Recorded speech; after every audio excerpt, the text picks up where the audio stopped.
Hey guys, welcome to another chit chat. Peace. Um, Hope everybody's well. It's I think it's Saturday today, so I have house guests.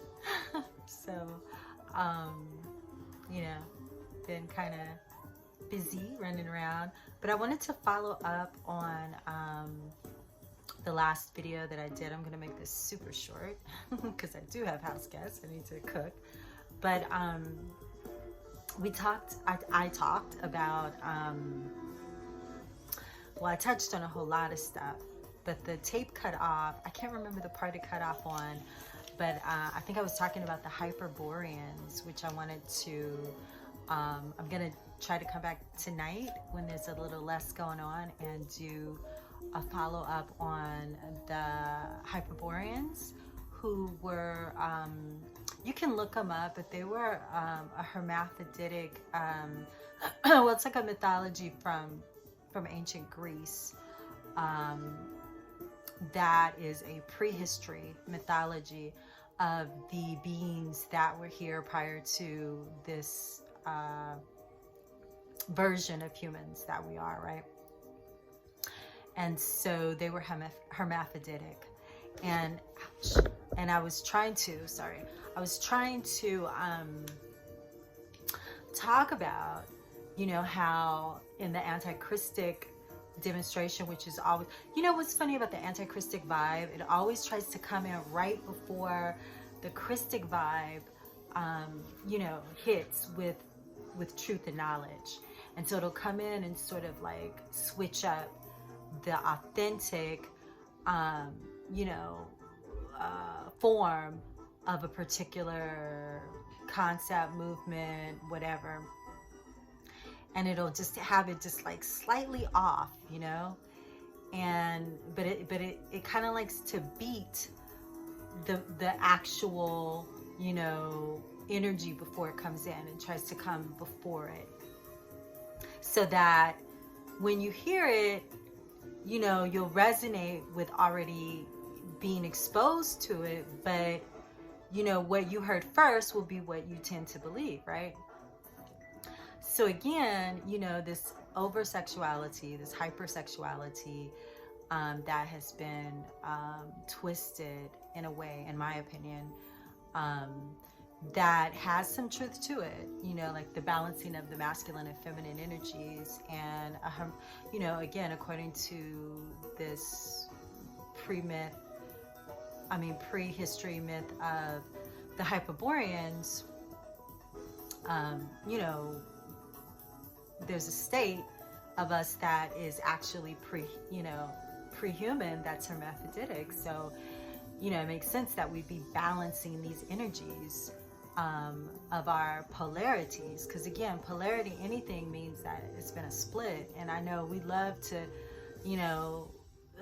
support, we're all in with supporting,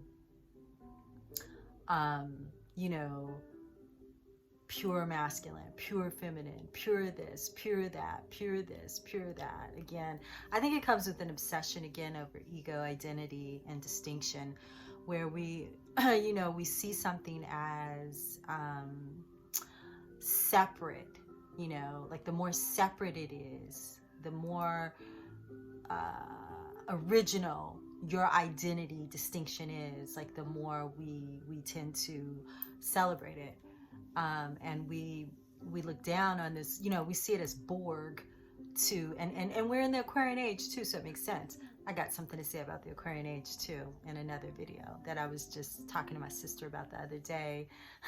Because the Aquarian age, the sign of Aquarian, actually, I've been on this for years, but it kind of correlates with a lot of the anti-Christic values, so it makes sense, the whole individuality, and it even going into, I was trying to remember what god that was. There's a Greek god that is, there's a Greek god that, wait, hang on for a second.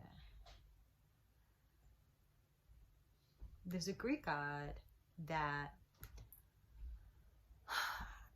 I always want to say it was Marduk, but I'm not sure if it was Marduk. But he was the Greek god that, like, was the head of the gods. Is that Jupiter? I don't know why I forget it. But yeah, he was the one that, you know, slayed the dragon, or the mother, the oppressive mother and father, Tiamat and Apsu, I believe it was. And he became the head of the gods. And whatever sign it is, I believe it's Uranus, whatever god is associated with Uranus, that is who, you know, rules Aquarius. And so it's been said that since then, you know, Aquarius is seen as sort of like the, you know, the righteous god. And one of the characteristics or traits that characterizes this righteous God is that he really values and promotes individuality, you know, and promotes, you know, self-love and independence, and, you know, all of the traits that are characteristic of our, you know, our culture, particularly as we move into the Aquarian age. So then, fine, nothing's wrong with all that. Like discovering yourself, loving yourself. You guys know I'm all for that. The problem is when, you know, again, in polarity, you have the two different sides. So, you know, the shift into the Aquarian age also has a shadow side. And the shadow side is, ta-da, narcissism, right? So it makes sense that narcissism would be a challenge under the Aquarian age that we're moving into. But back to the hyperboreans and hermaphroditic, you know, state, which we see as a freakish state, understandably. But when you look at it as an evolution, and see, you know, like, again, well, let me finish, because I realize as I watch my other video, I'm always like skipping around. But a hermaphroditic state, you know, is problematic to our polarity minds, right? We're like, you know, like a masculine and a female together, you know, a male and a female in one body. But as I said in the last video, you know, one of the whole purposes of being in a relationship and, you know, achieving a certain intimacy with your partner of an opposite sex as a hetero is that you merge those so that the lines get blurred and you become one. I mean, that's like the greatest poetry of, you know, understanding, falling in love, or having great intimacy, you know, physical, emotional, spiritual, whatever, is that you disappear, you know, the orgasm, you disappear into the oneness of it all. So think about it, you know, if we're, you know, advancing on a spiritual, you know, evolution, that's the point, right? And maybe we don't want it right now all at once because we're really not ready for that. We really don't even understand, you know, the significance and beauty of it, because we still have more of our spiritual evolution to understand. We don't even want to give up our, you know, our ego distinction. We don't want to give up our Luciferian, you know, narcissistic self-love that keeps us, you know, obsessing over what we call our personality or our individuality, which is just an illusion, a nice illusion. I'm not trying to snatch it away from us, because we all love being, you know, being us. I mean, that was part of the part of the journey of the soul, is to discover that distinction, but not to cling to it, you know, because now you're getting lost in illusion again.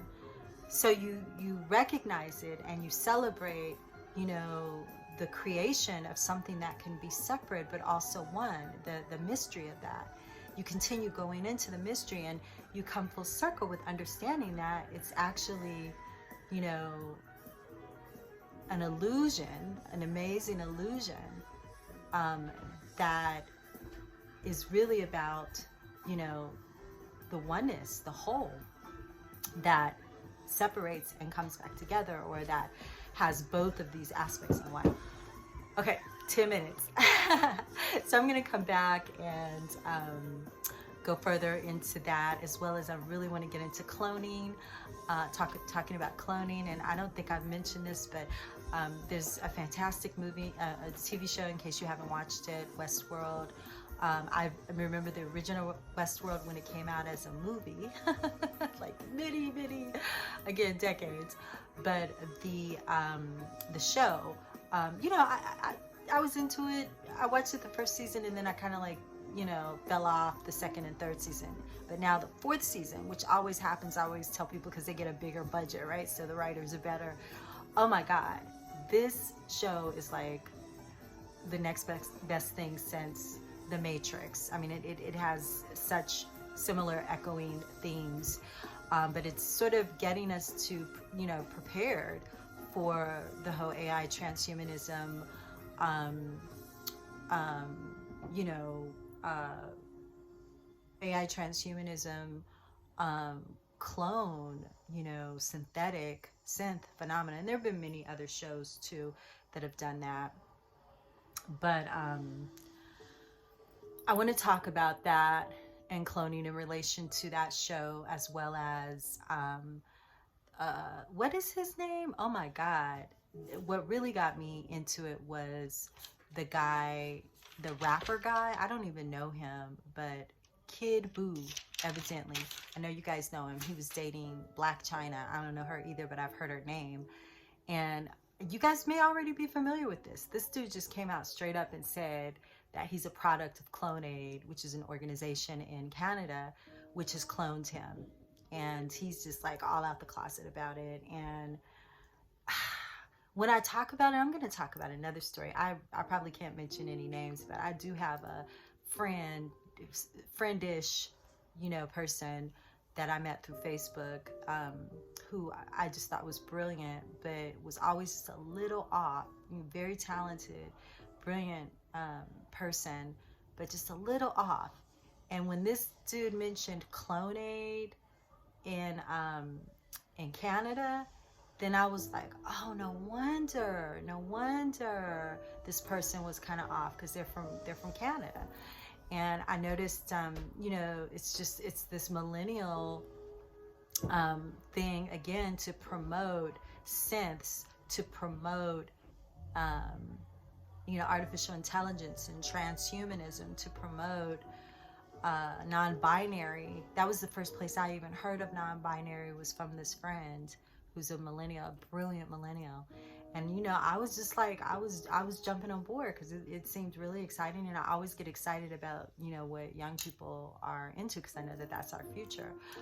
But yeah, so I'm gonna go ahead and talk about the cloning a little bit, and a little bit more about the hyperboreans and the evolution into you know, androgyny. I mean, androgyny is really different from hermaphrodite, you know, hermaphroditism. I don't know if that's the word. But you know, just the, you guys know what I'm trying to say. You know, just sexual identity being meshed together without the polarities, you know, internally first and then externally. All right, so that'll do it. It's 14 minutes. Wow, it's supposed to be 5, but that's okay. I'll come back and talk to you guys soon. And until then, peace.